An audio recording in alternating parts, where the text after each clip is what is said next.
Yan, bagong obra. Ang ganda-ganda.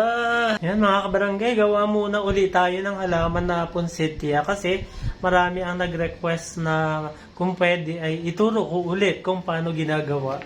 So gagamitin ulit natin yung mga tarpaulin, hindi naman kasi yung ginagamit natin sa paggawa ng mga bulaklak.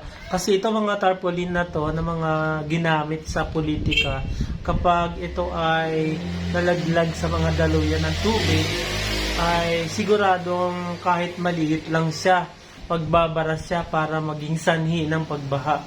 So, gagamitin naman natin na pinaka puno ng ating halaman, itong mga lumang mga hose na ginamit na hindi na kailangan. So, sa halip na maging basura siya, gagamitin natin.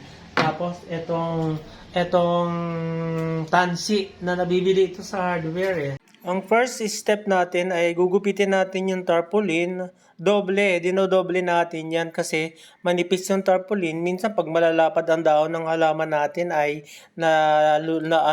lumalaylay, kaya kailangan doble siya.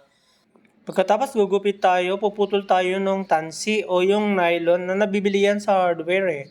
Pagkatapos, ididikit natin yan dyan sa at ginawa nating dahon. Ginagamitan ko yan ng adhesive. Ang ginagamit ko, rugby.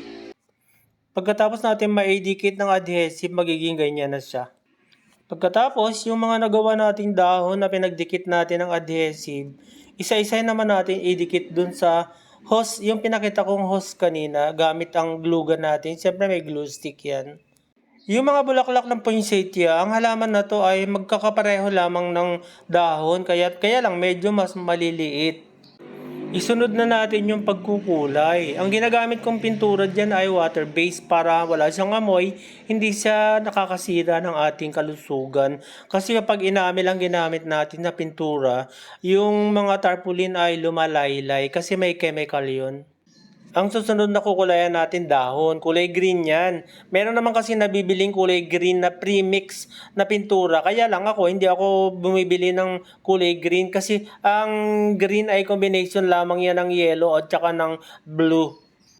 Alam niyo mga kabarangay kung bakit ko tuloy-tuloy na ginagawa itong pag-upcycle at pag-recycle ng mga tarpaulin kasi bukod sa nakaka-enjoy siya, ang alam ko nakakatulong tayo para mapangalagaan natin ang ating kalikasan. Sa halip na magkalat yung mga yan, kaya't hinikayat ko yung maraming tao na sana marami tayong gagawa ng ganito. Willing din ako magturo eh. Saka sa halip na bumili tayo ng mga fresh flowers, kung marunong tayo na lang gagawa, tipid pa. Ang kukulayan naman natin ngayon ay yung pinakadulong petals, yung mga maliliit, kulay yellow. Ngayon gagawa naman tayo ng kulay brown para naman sa kanyang puno. Combination naman ng yellow, red at saka ng black na pintura. Alam niyo mga kabarangay, yun lamang sa pagmimix natin ng pintura, nakaka-enjoy siya eh kasi nakakapag-relax ng mind.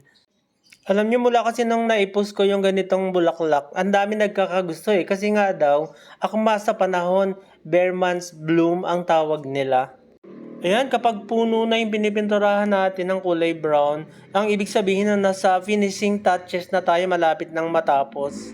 Habang pinatutuyo natin yung ating bulaklak, madali lang naman siya matuyo, gagawa naman tayo ng flower base at gagamitin natin yung empty bottle ng isang soft drinks. 2 litro yan, puputulin lang natin. Pagkatapos yung pinagputulan, hindi yan tinatapon kasi binibili rin yan ng mga ngalakal. Pagkatapos na maputol natin, pipinturahan natin yan ng gold. Alam nyo, yung gold medyo may kamahalan yan, kaya ingat na ingat ako dyan. Hindi dapat talaga siya nasasayang. Yan, ganyan yung pamamaraan. Sa loob natin pinipinturahan para yung pinaka-glossy na bahagi ng bottle ay manatili sa labas. Yan na mga kabarangay, natapos na yung ating flower base. May pininturahan na natin ng gold. Lalagyan na lang natin yan ng buhangin para bumigat. Tapos ilalagay na natin dito yung ating halaman na poinsettia. Yan. Yan. Yan. Sana kung nagustuhan niyo yung video, pakishare naman po. O kaya mag-comment po kayo kung nagustuhan niyo po. O kaya mag-follow po kayo sa akin. Thank you for watching mga kabarangay. Yan na po ang ating finished products. Pwede na siyang pan-display o kaya pwede na rin siyang lagyan ng ilaw para sa Pasko.